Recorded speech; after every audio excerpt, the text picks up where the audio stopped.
All right, welcome to episode 26 of the Sunday Conversation podcast presented by FingerLakes1.com. Our guest this week is Ian Smith, who was named Seneca Lake Watershed Steward earlier this year. Ian, welcome to the program. Thanks for being here. Thanks for having me, Josh. Okay, so before we sort of get into your background and how you sort of found yourself in this line of work, walk us through what a watershed steward does. Well, that's a pretty broad topic. Basically, anything related to water quality concerns around the lake is what I do. Like you said, it's a pretty new, it's a first time position, new endeavor. So a little bit of it's just defining what it is exactly, but largely just keeping an eye on any water quality concerns and then finding ways to address them as they develop, either in the future or remediate in past issues, whatever it might be. And how much of a challenge is that just in terms of the size and scope of Seneca Lake versus some of the other Finger Lakes where maybe it might be a little easier? Yeah, the scale is definitely a large challenge. It's 40 municipalities. The lake's, I think, 38 miles long with over 70 miles of shoreline. So it's a large space to get a handle on. And it's not just the geographical scope, it's the sort of landscape scope too. You've got different topography, you've got cities like Geneva that have hard pavement, you've got a lot of agricultural communities, so it's a lot of things to get your mind around, for sure. And sort of how do you approach the day-to-day in being able to sort of take all of those different factors, and we'll talk more about that as we go through this, but how do you sort of approach the day-to-day so that you're able to account for all of those things and sort of keep your head in the right space? Day-to-day, it's too big to try to focus on everything all the time. There's sort of, the way I approach it is you've got your long-term endeavors and your short-term endeavors. So for example, I was brought in initially to work on the 9-element plan, which is the short watershed-based plan we're developing. And that's, a long-term project, 3 years, 4 years, that'll guide what we do for the next decade plus. But you also need to be able to respond to short-term concerns, like if there's a release in the DEC Environmental News Bulletin that you may want to have a comment on, be able to respond to people's concerns. You got to be able to adapt when those short-term issues come up. Get yourself educated on that and then respond accordingly. So it's a little bit of focusing long term on the day-to-day, but being able to respond to the short term when they do develop. Mm-hmm. So. And when you talk about that 9-element plan, probably a pretty significant part of what you're working on that day-to-day. What are some of the goals of that plan, and just sort of what's the end mission look like in terms of keeping Seneca Lake healthy and the watershed healthy long term? Yeah, so the 9-element plan it's a framework developed by the EPA that addresses these 9 elements that they've identified as being successful to a watershed-based plan. There's this 9-element process you work your way through, and ultimately the goal is to come up with a strong framework for getting to an end goal. So if our end goal is some level of environmental protection effort that sustains water quality but allows for some level of habitation, it'll quantify that and then develop a framework on how to get to that end point. That's really the goal behind the 9-element. Unlike previous watershed plan systems, it's really quantifiable. So it's not narrative, so it's more technical in the way it's developed. That makes it harder to get through the process because it has a rigorous component, but it also sets less emotional justifications for actions. So is taking the emotion out of sort of some of these environmental issues maybe one of the more important components of just trying to deal with them?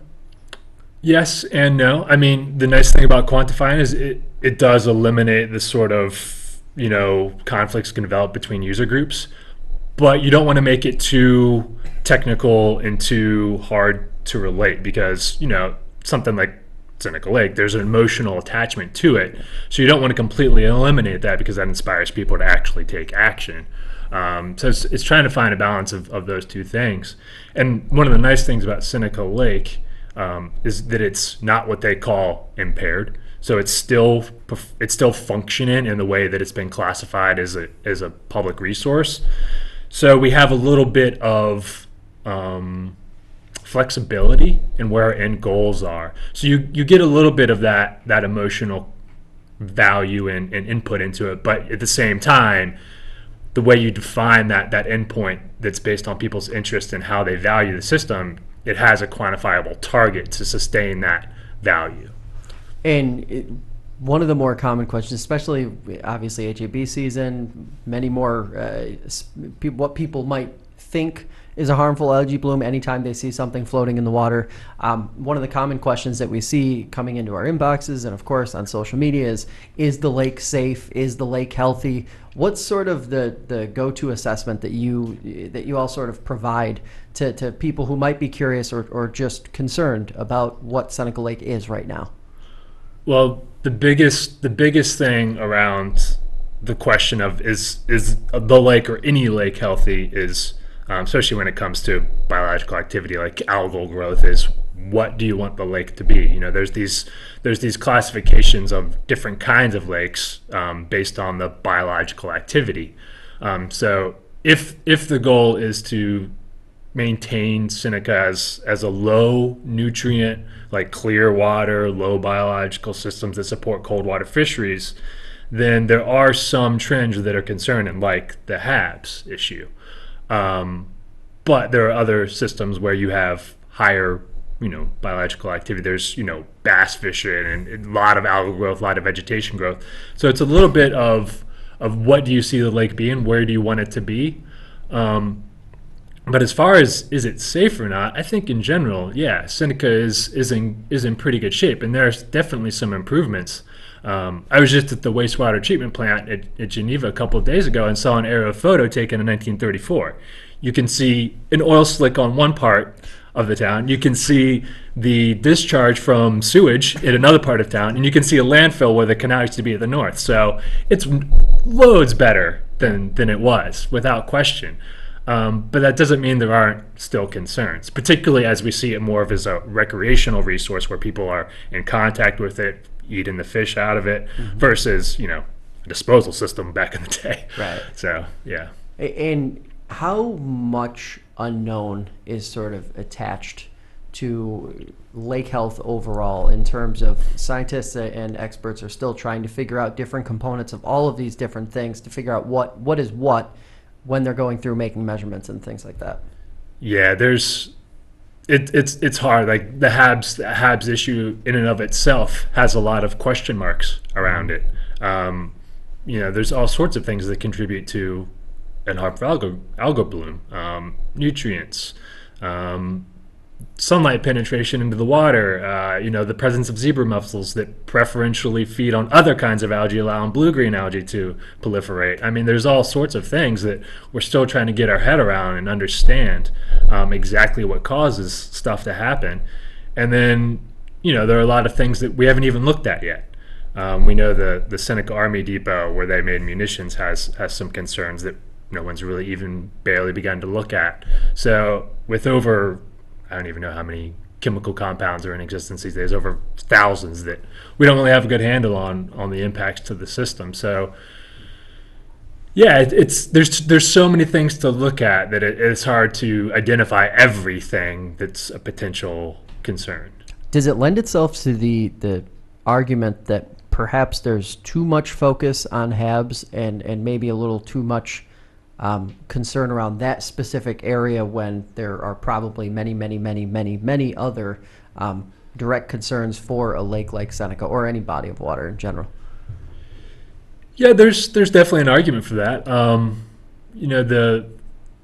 The issue around HABs is it's so instantaneous, it's so short term. It can cause such a big impact right when it happens, versus more long term concerns like, I don't know, heavy metals concentration. That's something that builds up, bioaccumulates, and like mercury bioaccumulates in fish over time. Our nature is to sort of respond to the immediate impacts that we can see and cause short-term concerns versus long-term trends like nutrient loading and metal loading and these things that can take decades to develop concerns that, if it happens slow enough, you don't even notice it until it's potentially too late, and then it takes a long time to remediate and then have an effect on it too. So yeah, it's a bit of a keeping your eye on these short-term impacts versus these long-term sustained impacts. And does that sort of shape how you have to, when you take on a role like the one you're in now, does that shape how you sort of have to game plan and goal your own efforts over, year, 2 year, 3 year, that kind of thing? Absolutely. Yeah, I mean, right now, what's really driving interest and concern and effort is HABs. So you do need to focus towards that direction because it is what's galvanizing and what's driving purpose. But that doesn't mean you can take your eyes off longer term things that you may want to address. For example, one of the things that's of interest to me is just the classification system around waterways. You have the lake itself is a drinking water source for the town we're sitting in and for others, but you also have a lot of the waterways that feed into it have a completely different level of classification. So how can you marry those two diametric opposite situations long term? You're going to have to figure out how to do that, or you're just not going to be able to sustain one versus the other, in my opinion. How does something like that happen? Obviously, you're talking about something that happens over many, many, many, many, many years, where those two sort of opposites are allowed to exist together. How does that happen, and then how does something like that, where the classification system, how does something like that get addressed or changed? And how much of a challenge that would? Your expression tells me that would be one hell of an undertaking. That is one heck of an undertaking. It gets us when streams were classified, they were classified based on their existing use, and I'm not familiar enough with New York yet to know when that happened. My guess would be around the Clean Water Act in the 70s, but I could be wrong. And once you establish that classification, it's a major hassle to try to change it. And you can sort of get it, like the Keuka outlet. There's obviously large-scale industry along that at one point. Nowadays, it's a recreational resource. So is it really in our best benefit to maintain it as a industrial area? I don't know. That's something we as a community have to decide. But as far as if you do want to change something like that, how do you go about doing it? Well, you have to get the state to do it, and it's going to take probably a decade. Skinny Atlas did do this, and it took them, I think, around 7 to 10 years to get it done, and that's a much smaller area. So yeah, doing something like that would be a major uphill battle for sure. So some folks have been critical of the efforts so far of New York State with regard to the HABs problem. How do you sort of see it as someone who lives this every day? Is the state doing as much as they can, or do you think there's some opportunity to do some different things, or is it just one of those issues where the state's basically put in a reactive situation where they are reacting to something that's been happening for a number of years now? Yeah, I can't say whether they acted in a timely manner or not. As far as the process of how they're addressing it,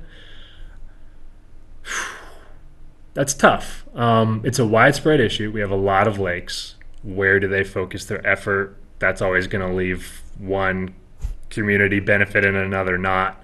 I don't relish the position having to do that. And then, like I said, there's this dual interest where you want to understand the situation better.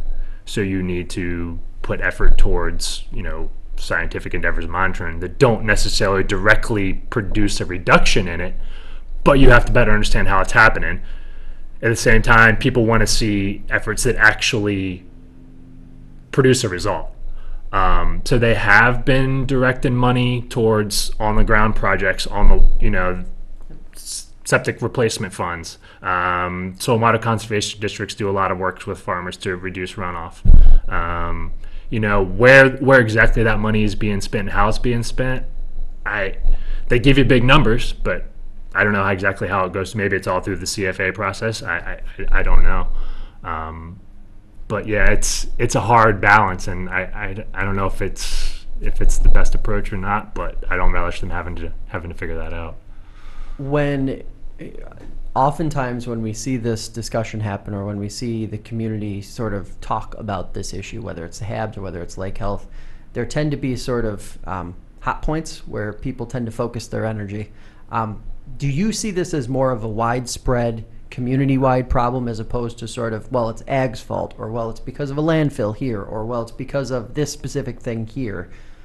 It sounds like it's almost so broad, lake health in general. There's so many potential factors contributing to it that it would have to be a really a community-wide cause and effect situation.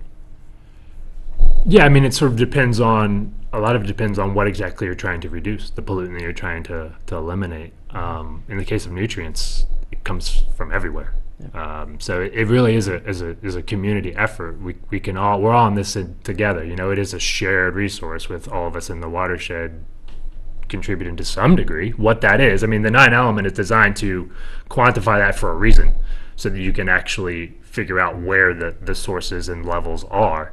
But there's no question that every single person is contributing to some degree or another. Mm-hmm. So we can all do little things to help solve the problem. And sort of on the personal side, when did it click for you that this sort of the environmental side of the world was where you wanted to focus your energy and to sort of take your own professional career? That's a little... Boy, there's not a moment. So I grew up in a pretty interesting spot. So I grew up right along the Continental Divide in Maryland. So on one side of the mountain was the Chesapeake Bay drainage, mm-hmm. which, you know, some people may be familiar. There's been a huge, decades-long process to trying to clean up the bay, and that's the same situation here. It's nutrients, excessive levels of nutrients that we're trying to address. But on the other side of the drain of the mountain was coal country. And there, it's a totally different framework. It's all about excessive metals in the waterways and the pH problems that creates. So that's what got me sort of interested in it when I was younger, because I grew up on a small lake that had both of those issues. And you know, we had farming, but we also had historical mining so you had the dual system impacting our waterway, and the conversation around it, especially when it was a man-made lake, so it was privately held. The state bought it when I was, I don't know, sometime in my teens, and that changed the conversation entirely because it became a public resource. Mm-hmm. Well, ownership became public at that point, and everyone had an opinion on what we should do with it, and that's sort of what got me interested. How do you navigate that part of it? Because it does seem like no matter where or what you're talking about, everybody does have an opinion, sure. Especially when you're talking about solutions.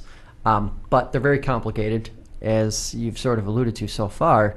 How do you navigate that part of it and allow everyone to feel included, but at the same time to be able to sort of weed through what might just be some noise and some concerns that may not be as fully vetted as what science has?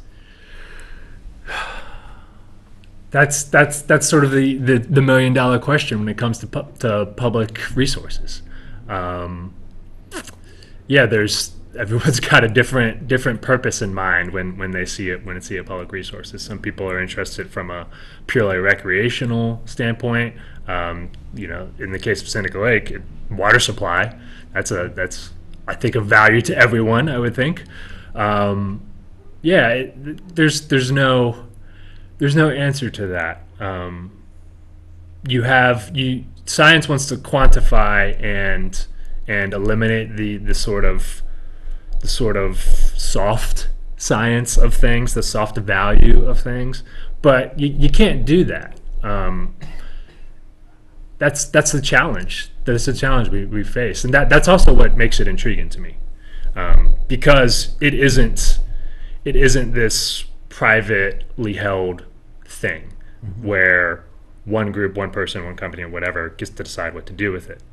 The interesting thing is, because it is shared, there are so many interests, so many people, so many voices, that it creates a sort of, I don't know, a conversation that's intriguing and of interest to me personally.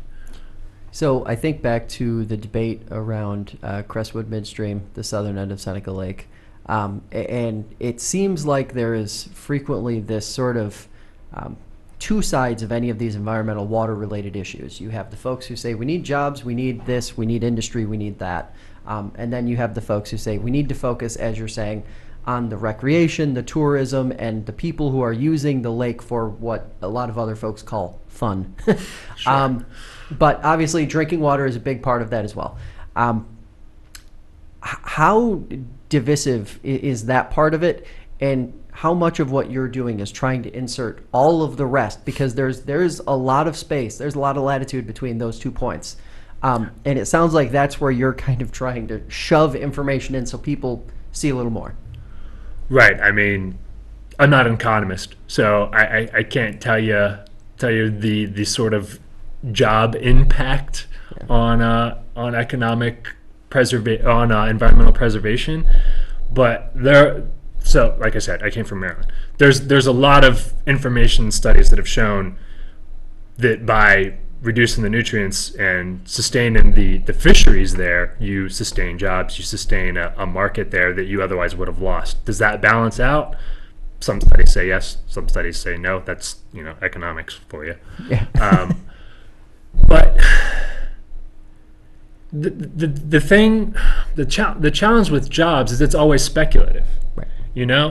And does one industry support one job and then another industry support a different, and they're not cohabitable?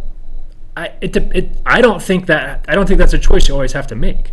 I mean, there's no question that a part of the value of this area is our agricultural tourism component, like wineries, dairies, the local food movement. No one wants to see. We already know how hard it is on farmers to make a living right now, especially with the trade issues.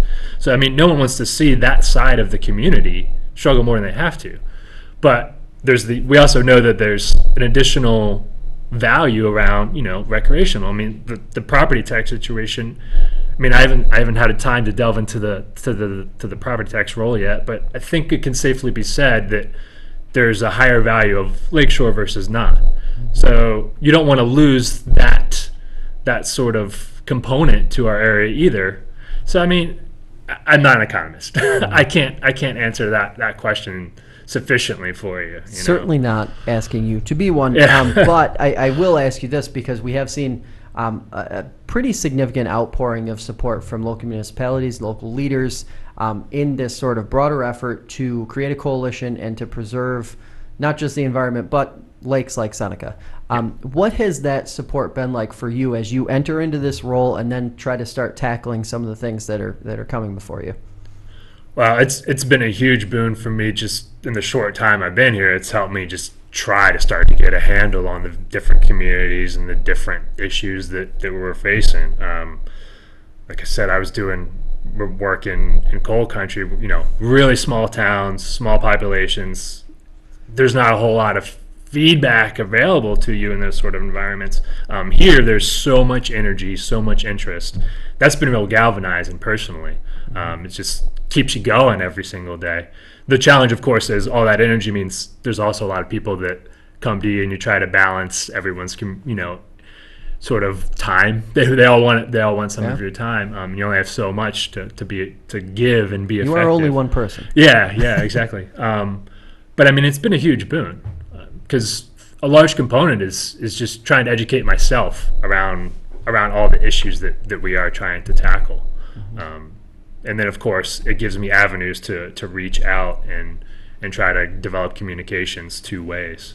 So that it's been one of the most exciting things, and one of the reasons that brought me here for sure. And my last question is sort of a broad one and speculative, of course, and a lot can change. But as you look at Seneca Lake over the next 3, 5, 7, 10 years, what are some of the things that you're watching, and what are a couple of the things that really give you some optimism about the direction that the lake is headed? Well, the optimism is definitely a couple things. Interest. There's no question that everyone's becoming aware around the concern. So that's one large thing. You don't have to fight people to to be part of the conversation, because everyone knows it's happening, is interested in participating in that conversation.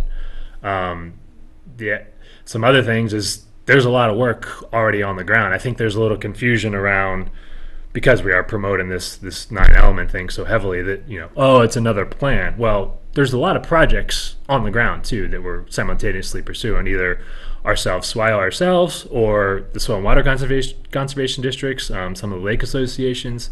There's a lot of different groups, and this is, one of the things you hear is like, there's a little confusion over who's doing what, and I get that, because there's a lot of different interests. But there's a lot of stuff happening, so there's a lot of energy, a lot of progress forward, and I think, especially once we get the 9-element plan, that opens up a really good framework to move forward and accesses funding streams that we don't currently have. That'll just exponentially improve the way that we can make progress. So all those things are really satisfying. I forget the other part of your question there. Well, I kind of want to expand on one point in there that you brought up in terms of just how many different players are involved. Yeah.